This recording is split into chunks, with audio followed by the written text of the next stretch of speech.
¿Estamos realmente en el centro del universo, en la cima de la creación y en pleno control de nuestra propia mente? ¿O esa imagen es solo una ilusión que la ciencia ha ido desmontando poco a poco? Hoy exploraremos las tres heridas narcisistas: Copérnico, Darwin y Freud. Si te interesa el psicoanálisis, suscríbete a Claves del Psicoanálisis y aprende con nosotros. Vamos a adentrarnos en una de las formulaciones más potentes y provocadoras de Sigmund Freud. Es importante comenzar con una precisión rigurosa. Las tres heridas narcisistas no constituyen una obra independiente con ese título, sino que es una formulación que Freud desarrolla principalmente en 1917, en el texto Una dificultad del psicoanálisis, incluido en el volumen 17 de las obras completas.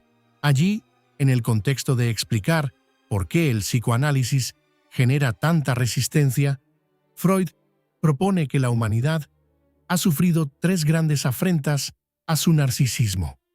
¿A qué llama Freud narcisismo en este contexto? No se refiere simplemente al amor exagerado por uno mismo, sino al amor propio de la humanidad como especie, a la convicción de ocupar un lugar privilegiado en el orden del mundo. La tesis central es que la ciencia ha ido desmintiendo progresivamente esa ilusión. La primera herida es cosmológica y se vincula con Nicolás Copérnico. Durante siglos, el modelo geocéntrico colocaba a la Tierra en el centro del universo. Esa centralidad no era solo astronómica, era simbólica. Implicaba que el ser humano ocupaba un lugar privilegiado en la creación. Pero en el siglo XVI, Copérnico demuestra que la Tierra gira alrededor del Sol. Freud escribe que la ciencia infligió al amor propio humano su primera herida cuando demostró que la Tierra no es el centro del universo. Este desplazamiento fue más que un cambio científico, fue una transformación antropológica. El ser humano dejó de ser el eje del cosmos.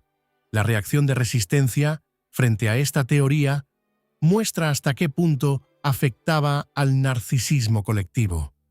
Freud subraya que esta herida supuso un descentramiento radical. La segunda herida es biológica y está asociada a Charles Darwin. Con la teoría de la evolución, especialmente a partir de 1859, con la publicación de El origen de las especies, se demuestra que el ser humano no es una creación aparte ni una especie radicalmente distinta del resto de los animales. Freud resume esta herida señalando que el hombre desciende del reino animal. La consecuencia es profunda. Ya no somos seres colocados por encima de la naturaleza, sino parte de ella. Nuestra constitución corporal, nuestras tendencias instintivas y muchos aspectos de nuestro comportamiento tienen raíces biológicas compartidas con otras especies. Esta segunda herida cuestiona la superioridad esencial del ser humano y lo reinscribe dentro del proceso evolutivo. Sin embargo, para Freud, la tercera herida es la más dolorosa. Es psicológica y está vinculada al descubrimiento del inconsciente. Aquí, el protagonista es el propio Sigmund Freud. Freud sostiene que el psicoanálisis ha demostrado que el yo no gobierna plenamente la vida psíquica. En una dificultad del psicoanálisis, afirma que el yo ni siquiera es amo en su propia casa. Esta frase resume el alcance de la herida. No solo no somos el centro del universo ni la cima de la creación, sino que tampoco somos dueños absolutos de nosotros mismos. El descubrimiento del inconsciente implica que existen procesos psíquicos que escapan a la conciencia, pero que influyen decisivamente en nuestros actos, decisiones y síntomas. Los sueños, los lapsus, los olvidos y los síntomas neuróticos muestran que hay una lógica inconsciente operando en segundo plano. Freud no presenta esta idea como una mera hipótesis filosófica, sino como el resultado de una práctica clínica.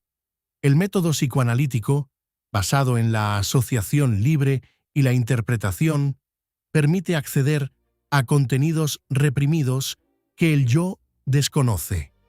En este sentido, la tercera herida no es solo teórica, sino clínica y metodológica. Entre las aportaciones fundamentales de esta formulación se encuentra, en primer lugar, el descentramiento definitivo del sujeto consciente, que deja de ser el núcleo soberano de la vida psíquica. En segundo lugar, la introducción del inconsciente dinámico como instancia activa y conflictiva. En tercer lugar, la comprensión de la resistencia como defensa narcisista frente a aquello que hiere la autoimagen. Y finalmente, la consolidación del psicoanálisis como disciplina que cuestiona las ilusiones de transparencia del yo. Freud interpreta la hostilidad hacia el psicoanálisis como una reacción narcisista. Así como la humanidad resistió a Copérnico y a Darwin, también resiste la idea de no ser dueña de sí misma. El psicoanálisis hiere el orgullo humano porque revela que nuestras motivaciones no siempre son racionales ni conscientes. En definitiva, las tres heridas narcisistas describen un proceso histórico de desidealización progresiva. La humanidad pierde el centro del cosmos, pierde la superioridad absoluta sobre la naturaleza y pierde la ilusión de soberanía psíquica. Pero en esa pérdida gana en conocimiento. Si este vídeo te ha resultado interesante, suscríbete y activa la campanita para seguir aprendiendo psicoanálisis con nosotros. Hasta la próxima.